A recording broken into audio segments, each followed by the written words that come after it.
everyone, it's Sam here, and today I'm back with a card style that I made many years ago, and it's the inside out card.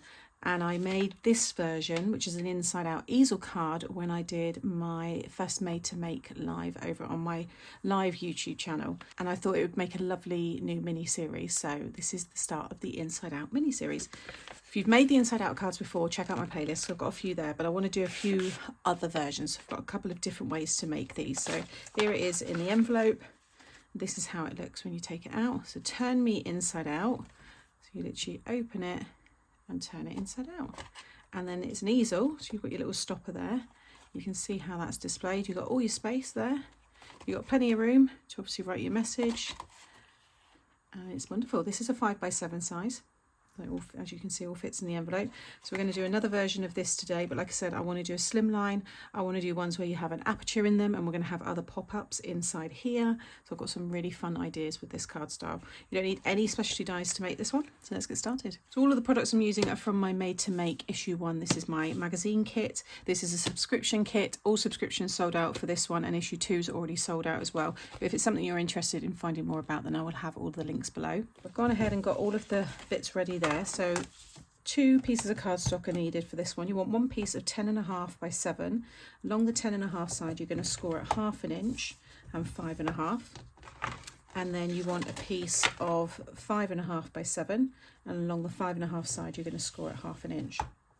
I've then already stuck my pattern paper on this, so I've got 2 pieces here that are 4 3/4 by 6 3/4.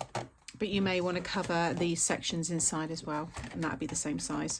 So with it facing this way, if you fold and burnish like so, this is going to be the inside front of the card, so the main section that's displayed when it's the easel.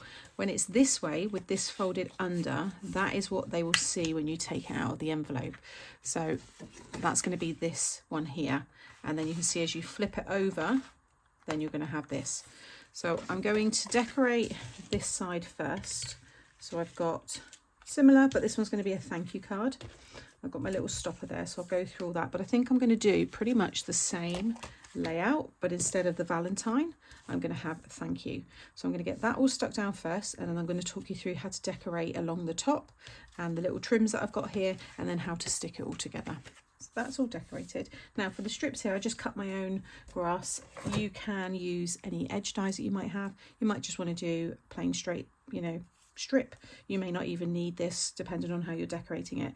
But I cut myself 2 pieces of 1 by 7, and then I just, with my scissors, I just cut into it all different widths and heights, and to give me that grass trim. So I've stuck one there, and then this one is going to go along here, but I don't want to stick that yet because it's going to cover up all of these pieces that I stick onto the trim. So if you take this one and you want to fold and burnish your score lines, so you can either, if you want, stick your elements behind this one, and then that goes over the top so they are sandwiched in between, or you can stick them on top, and then if you're using a trim, you can use that, which is what I'm going to do. So I'm going to just lay this one back down, and along the top here I want to again do something similar because I do like that arrangement. So I'm going to have that one and that one, and then I've got my little gnome, and he's going to be holding this one in his hand. I'll stick that one on there, and then I think I'm going to add the big tulip next to him. Do I want that one, or do I want... No, maybe I'll save that one for the front. We'll have that one because that sits quite nicely there. And then maybe this one. It's a little bit smaller. So I'm going to stick those ones down next. Okay, so they're all stuck now on the front of that tab.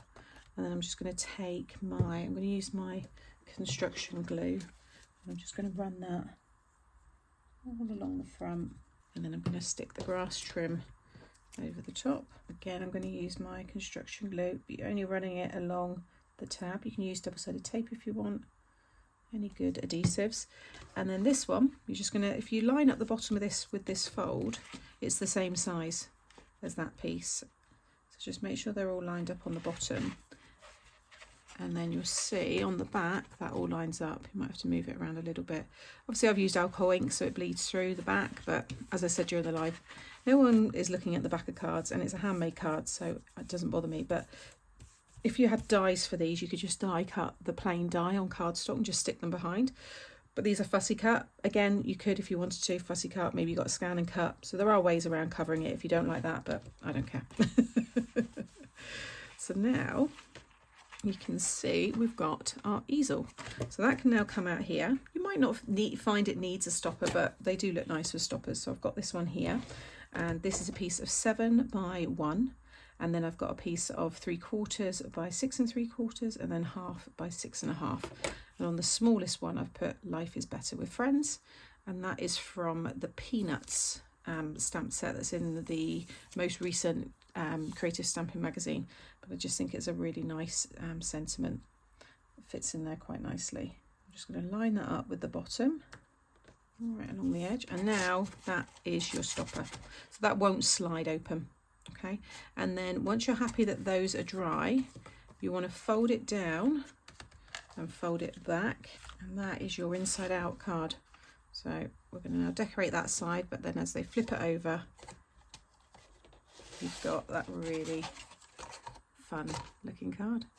So back that way. So I've already got my letters here. I just used one of my alphabet die sets, and it literally says turn me inside out. So I'm going to again display that in a similar way, and then I'm going to use this cute image and I'm going to pop it on one of my spinners. So that's going to be on the front, and I'm going to have a few more of these along the bottom. So there's the finished card. I've got a fun spinner, which looks really cool, and then turn me inside out, and you've got that beautiful card which displays so well. Just fold that back a little bit. There we go. And again, this one, I just think they are brilliant. If I just bring them up, you can see them side by side there. I think they look really fun. If the inside out style cards are new to you, check out the playlist because I'll be adding them all into there. And like I said, this is the start of a mini series, so I'm going to be looking at these in all different card sizes, but also adding other elements to them as well, which should be quite fun. So if you've enjoyed today, give me a thumbs up, drop me a comment because I do enjoy reading them. Subscribe if you have enjoyed today's video and you want to see more, and give me a thumbs up as well because it really does help out the channel. Take care, and I'll see you in the next one.